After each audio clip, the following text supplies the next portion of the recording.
Well, hey everybody, it's a beautiful April day and we're out here at the beehives. I had enough time after work. It was a beautiful day today. It was 80 F, which would be about 20 to 25 C. And what we're going to do is we're going to focus on this colony first. It's one of the overwintereds.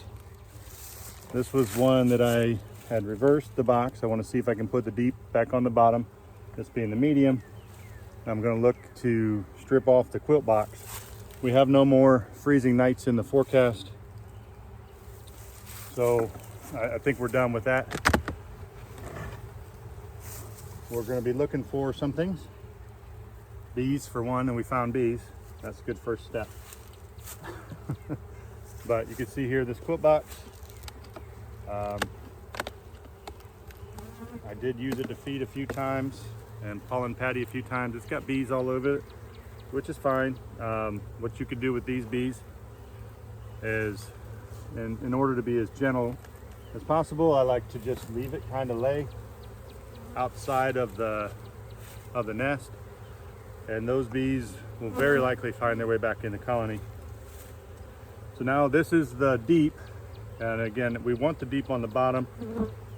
Because what we don't like to do is pick up full boxes of deep frames, no matter if they're brood or honey, especially if they're honey. So we'll take a look here. This one's heavy, got a lot of nectar in it, got a lot of drones. The drones, of course, being the male bees. They're right now they're fueling up, they're maturing. They will probably start flying out and looking to mate with queens any day now, if they haven't already. So that leads us into what else we're looking for. We're looking for signs of swarming.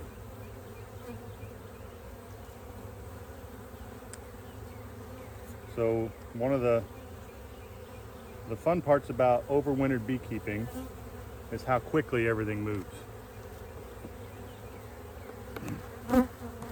So you spend all winter hoping that you did the right thing, hoping that you're getting them. Okay, so there's what we wanted to see. You see the brood on there? That tells me that this one's ready to go back down to the bottom. And we can unreverse the boxes because the queen has found this to be usable room.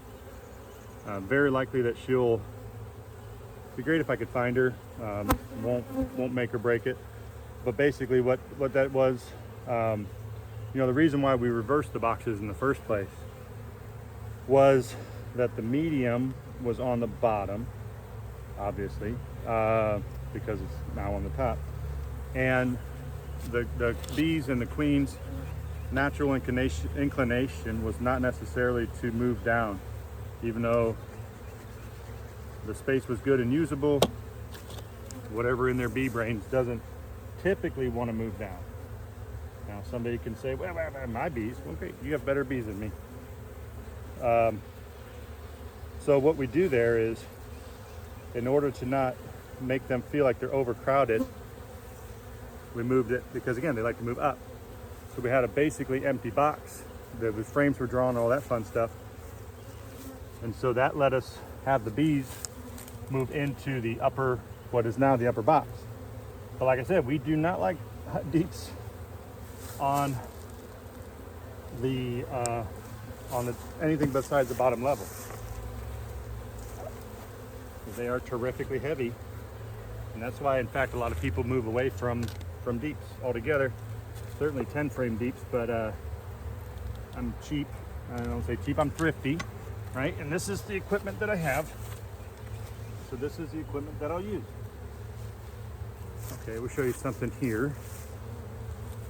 Extreme close up.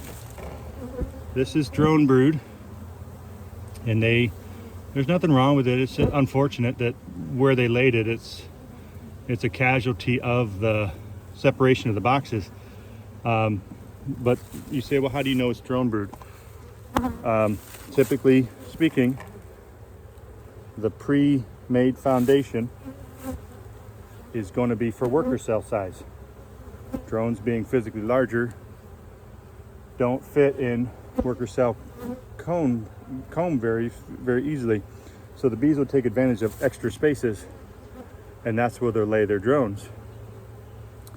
Unfortunately, these drones aren't going to make it. But what you can do is take a look and do a non-scientific mite check. Do you see any mites on your drone brood? These ones, no. The answer is no. So yeah. So there you go. Don't use that as your mite test method, though. Please do not. And if you do, don't tell anybody I told you, because I certainly did not. So now we're going to take the medium here. Medium.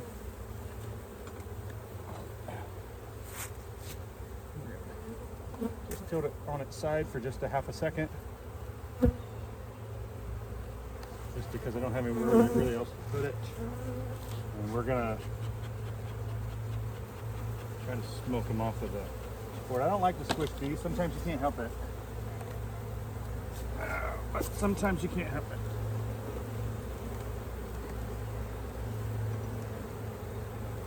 Okay. Everything is back the way we like it. And while we've got this box open, I'll show you the other purpose of reaching into this box. And that is to look for swarm cells. And you say, why would you look at the bottom? Well, typically if you see swarm cells this time of year, they're going to be on the bottoms of your frames. We'll still do a kind of a cursory inspection and glance through, but I don't see any swarm cells on the bottom of those frames. So I think I started to say, a little bit rambly, a little bit incoherent maybe. You got them through the winter, now keep them in the box. Bees in the trees don't make you a lot of honey. So we want to try to minimize the swarming if at all able. You say, well, okay, how do I do that? One of the ways is to give them more room. Give them space and they won't feel so cramped. I lost my mouse guard. I don't know where it went. So that's one thing you could do, right? You could give them more space. The challenge is I'm not quite ready for that. They're ready for more space. Maybe what I'll do, let me think out loud. I'll try to keep it brief. I think what I can do, so I've got the advantage of, started out as a disadvantage, but I've got 2 colonies that didn't overwinter. There, I've got this colony that did not overwinter. I think what I can do is use those resources to give to these colonies, to give them space. I'll do some off-camera deciding, because I do not want deep frames of honey. No, thank you, no. But I do kind of want them to use the deep frames, because over here, these couple boxes are queen castles. And there's 2 queen castles over there. There's a deep and a medium. I would like to do the deeps. So anyway, I think what I'll do is I'm going to rob and pillage some of the dead out equipment. I'll very likely put a deep in here. I've still got to go through these 2 colonies here, but it'll be the same thing basically. And you know, I wouldn't watch me do the same thing 3 times. If there's anything interesting in there, I'll bring it out and show you. But anyway, we got a box of bugs and we want to keep the bugs in the box. Thanks for watching. Hope you found that useful.